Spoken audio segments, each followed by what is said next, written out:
आजपासून देशात जीएसटीचे नवे दर लागू, देशात बचत उत्सव सुरू होणार, पंतप्रधान मोदींच्या देशवासियांना शुभेच्छा.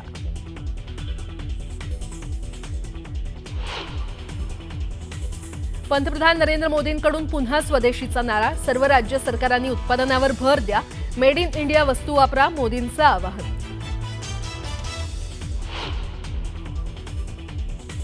जीएसटीमध्ये कपात हे क्रांतिकारी पाऊल, मुख्यमंत्री फडणवीसांनी मानले पंतप्रधान मोदींचे आभार, आत्मनिर्भर भारताकडे वाटचाल असल्याची फडणवीसांची प्रतिक्रिया.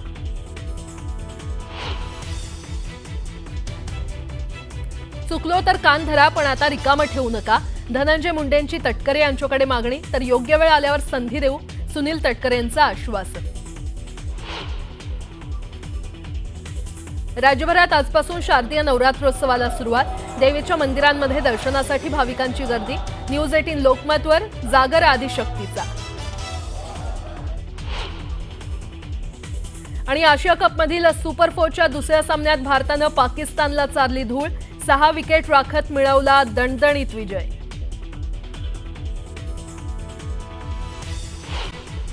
बातमीपत्रामध्ये आता पाहणार आहोत सकाळच्या महत्त्वाच्या 100 बातम्या अतिशय वेगवान स्वरूपात. सुरुवात करूयात. शिवसेना उबाठा पक्षाचे आमदार गजानन लवटे यांनी दर्यापुरात मंत्री माणिकराव कोकाटे यांचं स्वागत केलं. याचा व्हिडिओ सोशल मीडियावर व्हायरल होत असून राजकीय वर्तुळात जोरदार चर्चा सुरू आहे. सत्ताधाऱ्यांच्या पोटात आहेत ते आता सदा सरवणकरांच्या तोंडातून बाहेर पडतंय, अशी टीका शिवसेना उबाठाचे नेते वैभव नाईक यांनी केली आहे. लोकप्रतिनिधींना निधी मिळाला पाहिजे, मात्र जे ठेकेदार आत्महत्या करतात त्यांना आधी पैसे द्या असं म्हणत सत्ताधाऱ्यांची मनमानी सुरू असल्याचा आरोप नाईक यांनी केलाय. आम्ही ओबीसी मधूनच आरक्षण घेणार असा इशारा मनोज जरांगे यांनी दिलाय. ओबीसी नेते लक्ष्मण हाकेंवरही जरांगे यांनी निशाणा साधला. हाकेंना आम्ही महत्त्व देत नाही असं जरांगे म्हटले. भीमराज सेनेचे प्रमुख राजाभाऊ थाटे यांनी लक्ष्मण हाकेंवर जोरदार निशाणा साधला. लक्ष्मण हाके नावाचा मनोरुग्ण समाजात तेढ निर्माण करतोय, अनुसूचित जातीच्या आरक्षणात हस्तक्षेप केला तर महाराष्ट्रात फिरू देणार नाही असा इशारा राजाभाऊ थाटे यांनी दिलाय. जालन्यातील मंठ्यात मराठा आंदोलकांनी अॅडव्होकेट गुणरत्न सदावर्तेंना काळे झेंडे दाखवले. जालन्यातून नांदेडच्या दिशेने जात असताना मराठा आंदोलकांनी काळे झेंडे दाखवत घोषणाबाजी करून सदावर्तेंचा निषेध नोंदवला. मनोज जरांगे 2 समाजात तेढ निर्माण करत असल्याचा आरोप करत वकील गुणरत्न सदावर्तेंनी जशास तसं उत्तर देण्याचा इशारा दिलाय. जरांगेंनी मुख्यमंत्र्यांवर केलेल्या टीकेचाही सदावर्ते यांनी समाचार घेतला. गुणरत्न सदावर्ते हिंगोली जिल्ह्यामध्ये दाखल होताच मराठा आंदोलकांनी त्यांचा ताफा अडवण्याचा प्रयत्न केला. औंढा हिंगोली महामार्गावर येळेगाव सोळंके इथे मराठा समाज बांधवांकडून घोषणाबाजी करण्यात आली. मराठा आरक्षणाच्या जीआरमुळे ओबीसी समाजावर अन्याय होत असेल तर सरकारच्या विरोधात जायला मागे पुढे बघणार नाही असा इशारा भाजप आमदार परिणय फुके यांनी दिलाय. महायुतीकडून कोल्हापुरातील विकास कामांच्या उद्घाटनांचा धडाका सुरू आहे. विकास कामांच्या उद्घाटनादरम्यान खासदार धनंजय महाडिकांनी काँग्रेसवर भ्रष्टाचाराचे आरोप करत कोल्हापूर महापालिकेवर महायुतीची सत्ता स्थापन करण्याचा निर्धार केलाय. आमदार संजय गायकवाड यांनी स्थानिक स्वराज्य संस्थांच्या निवडणुकांबाबत केलेल्या वक्तव्यावरून मंत्री शंभूराज देसाई यांनी सारवासारव केली. भाषणाच्या ओघात संजय गायकवाड बोलून त्यांच्या वक्तव्याचा चुकीचा अर्थ काढू नये असं मंत्री शंभूराज देसाई म्हटले. रायगडच्या कर्जतमध्ये भारतभूषण पुरस्कार मिळाल्याबद्दल खासदार सुनील तटकरे यांचा नागरी सत्कार करण्यात आला. यावेळी राष्ट्रवादीच्या वतीनं जोरदार शक्तीप्रदर्शन करण्यात आलं. आगामी निवडणुकांच्या पार्श्वभूमीवर या सोहळ्याला विशेष महत्त्व प्राप्त झालं. वखारीत साठवलेला कांदा सडून खराब होतोय तर दुसरीकडे खरीप हंगामातील पीकही अतिवृष्टीमुळे हातातून गेल्यानं शेतकरी उद्ध्वस्त झालाय. अशा परिस्थितीमध्ये दुष्काळ जाहीर करण्याऐवजी निकषांचं कारण सांगून सरकार शेतकऱ्यांच्या जखमांवर मीठ चोळतंय अशा शब्दात खासदार अमोल कोल्हेंनी सरकारवर निशाणा साधलाय.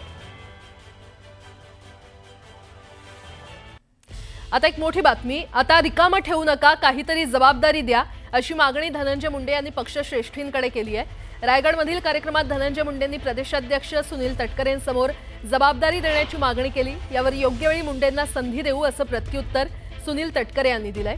रायगडमधील कर्जत पोलीस मैदानात सुनील तटकरेंचा नागरी सत्कार करण्यात आला आणि यावेळी धनंजय मुंडेंनी ही मागणी केली। दरम्यान धनंजय मुंडे यांची मागणी ऐकून अनेकांच्या भुवया उंचावल्या।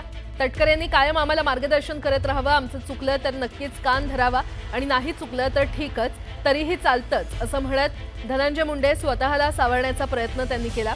त्यामुळे चर्चांना उधाण आलंय।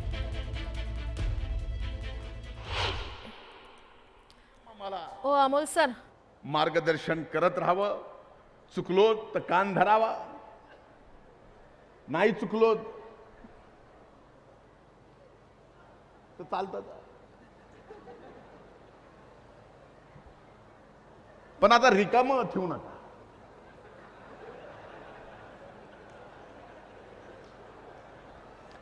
जबाबदारी कसं हीच विनंती करतो की मला काम द्या, त्याचा अर्थ वेगवेगळ्या पद्धतीने होत असतो। योग्य वेळेला या संदर्भातला निर्णय, कारण त्यांनी राजीनामा दिला काही कारणाच्यामुळे न्यायालयीन प्रक्रिया चौकशीची सुरू आहे, त्या संदर्भातला निर्णय पक्षश्रेष्ठी आणि युतीचे नेते मुख्यमंत्री अजितदादा एकत्रितपणे बसून घेतील। पुन्हा एकदा बातम्या पाहणार आहोत वेगवान स्वरूपात। हर्षवर्धन सपकाळ यांचं त्यांच्या पक्षात स्थान काय, त्यांना त्यांच्या पक्षातील नेते सन्मान देतात का, असा सवाल विचारत भाजप प्रवक्ते केशव उपाध्यायांनी पंतप्रधान मोदींवरील टीकेचा समाचार घेतला। मनमाडमध्ये नवरात्रोत्सवात आयोजित होणाऱ्या गरबा आणि दांडियामध्ये मुस्लिम तरुणांना प्रवेश नाकारण्यात आलाय। विश्व हिंदू परिषदेनं हा निर्णय घेतलाय। दरम्यान मुस्लिम धर्मगुरू आणि सामाजिक कार्यकर्त्यांनी या निर्णयाचं स्वागत केलंय। नवरात्रोत्सवात मुस्लिमांना प्रवेश देऊ नका असा इशारा विश्व हिंदू परिषदेकडून देण्यात आलाय। यावर हिंदुत्ववादी नेते प्रवीण तोगडी यांनीही यावर प्रतिक्रिया दिलेली आहे। नवरात्रोत्सवाशी मुस्लिमांचा संबंध नाही, गरब्यात हिंदूंनी कुणालाही येऊ देऊ नये, सगळ्यांचं ओळखपत्र चेक करावं असं प्रवीण तोगडी या म्हटले। मंत्री अतुल सावे यांच्या वाहनावर तरुणानं दगडफेक केली होती। या प्रकरणी छत्रपती संभाजीनगरमधील पुंडलिक नगर पोलीस ठाण्यात गुन्हा दाखल करण्यात आलाय आणि हा तरुण मनोरुग्ण असल्याची माहिती समोर आली असून या रुग्णाला येरवडा येथील रुग्णालयामध्ये दाखल करण्यात आलंय। आता एक सविस्तर बातमी। जळगावात शेतकऱ्यांच्या प्रश्नांवरून सुरू असलेल्या राजकीय संघर्षामध्ये आता पालकमंत्री गुलाबराव पाटील आणि शेतकरी नेते बच्चू कडू यांच्यातला वाद शिगेला पोहोचलाय। बच्चू कडू यांनी केलेल्या आंदोलनानंतर गुलाबराव पाटील यांच्या निवासस्थानी पुढील आंदोलन करण्याचा इशारा दिला होता। यावर पालकमंत्री पाटील यांनी शुक्रवारी धरणगाव येथील एका कार्यक्रमात बच्चू कडूंना थेट आव्हान दिले। किमान 7 गुन्हे दाखल केलेले आहेत आणि त्यांना असं वाटतं का एक हा गुन्हा दाखल झाला तर बच्चू कडू थांबणार आहे, उलट आता जास्त ताकदीनं लागू। आता आम्ही ते फाटक तोडलं त्या कलेक्टरच्या हिसाला, आता तिथल्या पालकमंत्र्याच्या घरापर्यंत आमचा मोर्चा जाईल। बच्चू भाऊ म्हणले की गुलाबराव पाटलाच्या घरी मोर्चा काढेल, तू येणार काका पाहिजे इथं देख तू ही जाव एक सगळा गाव मा। बच्चू भाऊ म्हणले की गुलाबराव पाटलाच्या घरी मोर्चा काढेल, तू येणार काका पाहिजे इथं देख तू ही जाव एक सगळा गाव मा। गुलाबरावचं प्रेम कमळावर वाढलेलं आहे। मला वाटतं एवढा चांगला गुलाब सोडून तुम्ही कमळाच्या पाठीला लागले गुलाबराव। आणि राहिली गोष्ट तुमच्या गावात याची, तर तुम्ही राज्याचे मंत्री आहो, तुम्ही आता एका गावचे थोडे आहे आणि तुमची इच्छा पूर्ण करू ना गुलाबराव। आम्ही येऊ तुमच्या घरी। कधी जाणार तुम्ही? 5 तारखेला मी जळगाव मध्ये आहे, तुमच्या गावात, तुमच्या जिल्ह्यात आहे, तुमच्या आजूबाजूला आहो। तुम्ही जर म्हटलं तर घरी येऊ, पाहू काय व्यवस्था करता येईल तुमचे कोण। हे बघा, मी आणि ते शेवटी संघर्षातून वरती आलेले लोक आहोत आणि ते जर म्हणत असतील की मी शेतकऱ्यांचा विषय सोडला तर हे त्यांचं गैरसमज आहे। आणि त्यांनी मला म्हटलं आहे की मी तुमच्या गावात येतो, चहा प्यायला येतो। त्यांनी मूळ सांगताना त्या दिवशी आले त्यावेळेस ते बोलले की पालकमंत्र्याच्या घरी मोर्चा काढा। मग मी म्हटलं माझ्या गावात या, पालकमंत्र्याच्या घरी मोर्चा काढा। मी म्हटलं गावात या। आणि गुलाबरावांना कमळाचं काय आणि कमळाचं काय, तर तुम्ही पण कमळाबरोबर आणि पंजांबरोबर सगळ्यांबरोबर तुम्ही पण राहिलेले आहेत। त्यांनी स्वतःच म्हटलं होतं की पालकमंत्र्याच्या घरी मोर्चा काढा। मी म्हटलं या, हे कोण नाही म्हणणार। मी असं म्हणेल उद्या मी बच्चू कडूच्या घरी मोर्चा काढतो, बच्चू कडू गुच्चूप असतील का, ते म्हणतील या, मी पण म्हणतो या। पुन्हा एकदा बातम्या वेगवान स्वरूपात। आजपासून केंद्र सरकारनं जीएसटी दरामध्ये सुधारणा लागू केली आहे आणि त्याचा फायदा मध्यम वर्गाला सर्वात जास्त होणार आहे. खरेदी वाढणार असून अर्थव्यवस्थेला नवीन बूस्टर मिळणार आहे. त्याच पार्श्वभूमीवर पंतप्रधान मोदींनी आत्मनिर्भरतेचा नारा देत स्वदेशी वस्तू खरेदीवर भर देण्याचं आवाहन केलंय.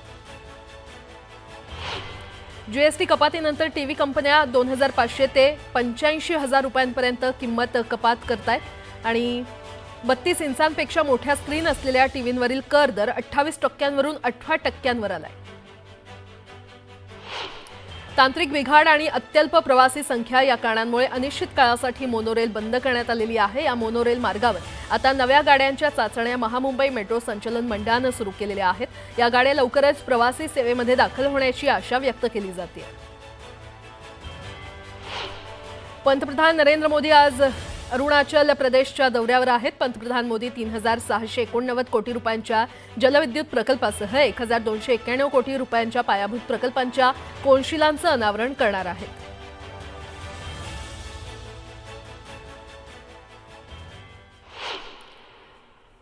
आता एक सविस्तर बातमी. धाराशिव जिल्ह्यासह भूम तालुका परिसराला पुन्हा एकदा रात्री पावसानं झोडपून काढले. बाणगंगा आणि रामगंगा नद्यांचा संगम असल्यानं गावच्या अवतीभोवती पाणी शिरलंय, तर साडेसांगवी गावात लोक अडकले असून गावाला पाण्यानं वेढा दिलाय. दरम्यान भूमनगर रोडवर एक महिला आपल्या पत्र्याच्या शेडमध्ये झोपली होती. मात्र मध्यरात्री अचानक पाऊस सुरू झाल्यानं शेडमध्ये पाणी जाऊन महिलेचा मृत्यू झालाय. भूम परिसरातला पावसाचा हा पहिला बळी ठरलाय, तर अनेक जनावरं देखील पाण्यामध्ये वाहून गेल्याची माहिती आहे. आणि या संदर्भात अधिक माहिती देत आहेत आमचे प्रतिनिधी बालाजी निरफळ आपल्यासोबत जोडले गेलेले आहेत. बालाजी, भूम तालुक्यामध्ये देखील पावसाचा हाहाकार पाहायला मिळतोय, काय सद्यस्थिती? प्राजक्ता, गेली अनेक दिवसापासून जर बघितलं तर धाराशिव जिल्ह्यात विशेषतः भूम परांडा तालुक्यात पाऊस हा जो आहे तो जोरदार पद्धतीने बरसतो आहे. मागं हा पाऊस बरसला होता, मात्र 2 दिवसाची विश्रांतीनंतर काल रात्री पुन्हा जो आहे तो भूम तालुका असेल किंवा आता जी माहिती मिळते ती परांडा तालुक्याची जोरदार पाऊस झाला आहे. भूम तालुक्यातील पहिली परिस्थिती बघितलं तर साडेसांगवी हा जो बाणगंगा आणि रामगंगा ह्या नद्याचा परिसर आहे, या गावाला पाण्यानं वेढलं होतं आणि ही गावकरी जे आहे ते रात्री आपला जीव वाचून एका कोपऱ्याला बसले होते. मात्र पोलिसांचा महसूल आता तिथं त्यांच्याशी संपर्क झाला असून पाणी कमी झाल्यामुळे या गावातील लोकांना बाहेर काढण्याचं काम प्रशासन सध्या करत आहे. तर अशीच परिस्थिती आता आपल्याला परांडा तालुक्यातली सुद्धा बघायला मिळते. लाखेबुके म्हणून एक गाव आहे, त्या गावात गावकरी जे आहे ते एका बिल्डिंगवरती चढून बसलेले आहेत आणि 10 गावकरी दुसऱ्या ठिकाणी अडकलेले आहेत. लाखेबुके परांडा तालुक्यातली परिस्थिती अतिशय गंभीर आहे. तशीच भूम परिसरातली ही जी वारेवाडीची एक वयोवृद्ध महिला आपल्या शेडमध्ये झोपली होती, रात्री तिच्या शेडमध्ये पाणी हे जाऊन त्या महिलेचा, वयोवृद्ध महिलेचा, वाऱ्यास आहे त्या महिलेचं नाव आहे, तिचा देखील मृत्यू झाला आहे. हा पहिला बळी आहे. प्राजक्ता, दुसरं जर बघायला गेलं तर प्रामुख्यानं भूम तालुका हा पशुपालकांचा तालुका म्हणून ओळखलं जातं. याच्यात जनावरांची संख्या मोठी आहे. लोकांनी आपल्याला प्रत्यक्षात शेतकऱ्यांनी फोन करून जी माहिती दिली आहे, आमच्या डोळ्यात देखत आमची गोठ्यात बांधलेली जनावरं ती वाहून गेलेली आहेत. आता जी माहिती मिळते ते 150च्या जवळपास जनावरं जी आहे ती पाण्यात वाहून गेलेली आहेत. ना भूतो ना भविष्य अशी परिस्थिती सध्या भूम आणि परांडा तालुक्यात पाहायला मिळते. 70 वर्ष कधी आम्ही पाऊस बघितला नव्हता. एवढं पाणी नदीसारखं, नदीपेक्षा महापूर जो आहे तो सध्या गावखेड्यात दिसतो आहे. त्यामुळे लाखेबुके इथं प्रशासन सध्या गावात नागरिकांच्या संपर्कात आहे. तर साडेसांगवी येथील लोकांना बाहेर काढून त्यांनाही कुठेतरी सुखरूप बाहेर काढण्याचा प्रयत्न करतो. मात्र प्राजक्ता, जसं आता दिवस उजवडतं तसं पावसाचं हे विदारक रूप किंवा नुकसानीचे आकडे जे आहेत ते समोर येत आहेत. आपण त्याच्या बाबतीत निश्चित माहिती घेऊन आणि ज्या पद्धतीचं सध्या हे आहे पाण्याची परिस्थिती आहे तिथंही नागरिकांनी काळजी घेणं देखील गरजेचं आहे. प्रशासनाकडून आवाहन केलं जात आहे. प्राजक्ता, बालाजी, अपडेट घेत राहू. तुर्तास धन्यवाद.